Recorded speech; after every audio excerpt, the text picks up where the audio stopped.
A new day, a new post from Donald Trump. Guess he's finally discovered the SCO summit photos, and let's just say he did not like what he saw.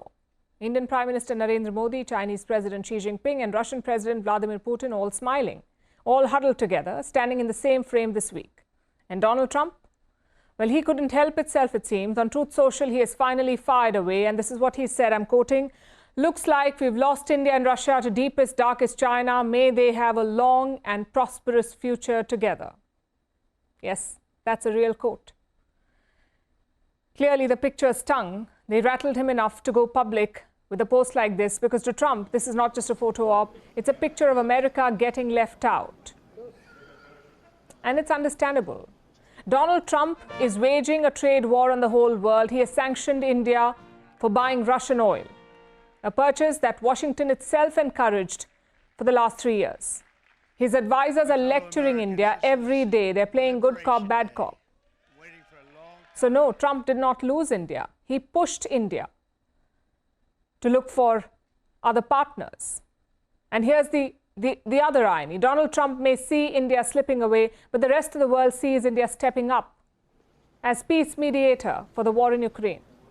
The last 24 hours have made one thing crystal clear. New Delhi can speak to everyone in this game. The West dials India, Moscow listens to India, Kyiv appeals to India, and that places New Delhi in a unique position to lead the peace negotiations. Yesterday, Prime Minister Modi received a call from European leaders. The two sides had a lot to discuss. But of course, in focus was the war in Ukraine. EU chief Ursula von der Leyen said it best in a post on X. She said, and I quote, "India has an important role to play in bringing Russia to end its war of aggression and helping create a path towards peace." Why? Because Brussels knows it cannot get the Russian president on the line, but the Indian Prime Minister can. In fact, just this week, Prime Minister Modi met President Vladimir Putin at the SCO summit in Tianjin, China. They held a bilateral meeting on the sidelines of the summit. And there too, Prime Minister Modi called for a swift end to the war, emphasizing on the need for peace. Excellency, Ukraine में चल रहे संघर्ष के विषय में हम लगातार चर्चा करते रहे हैं।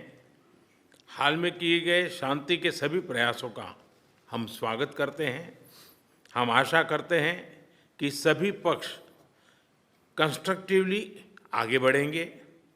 संघर्ष को जल्द से जल्द खत्म करने और स्थायी शांति स्थापित करने का रास्ता खोजना होगा। ये पूरी मानवता की पुकार है।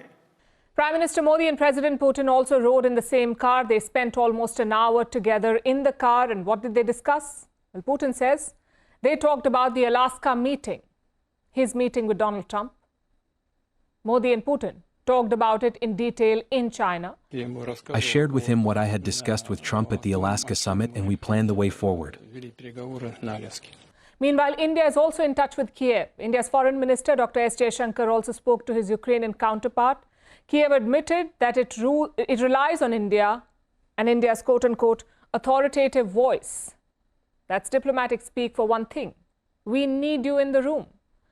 The two leaders agreed to meet in New York during the United Nations General Assembly, which happens later this month. Also, ahead of the SCO summit, Prime Minister Modi spoke to Ukrainian President Volodymyr Zelensky. The two leaders focused on peace and stability. Zelensky called the conversation, and I'm quoting, "a productive and important dialogue."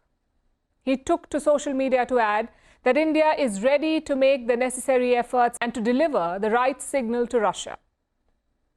And what signal is that? An immediate ceasefire. Zelensky says India is ready to urge Russia to agree to a ceasefire. That tells you a lot. Kyiv appreciates New Delhi's unique vantage point, which is why it is repeatedly engaging. So India is speaking with both sides, and it has re-emphasized its efforts at the United Nations.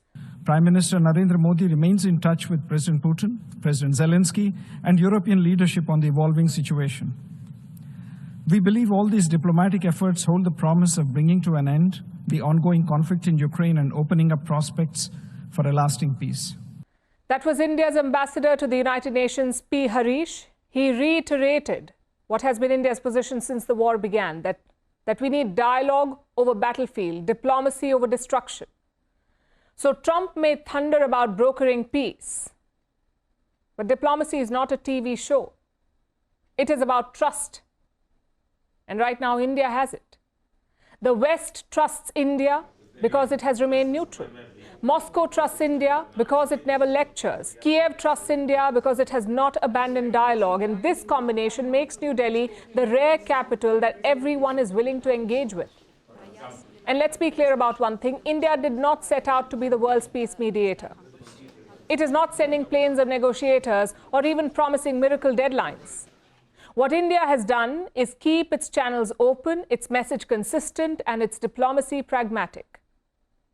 And in today's fractured world, that may just be the most powerful form of mediation there is.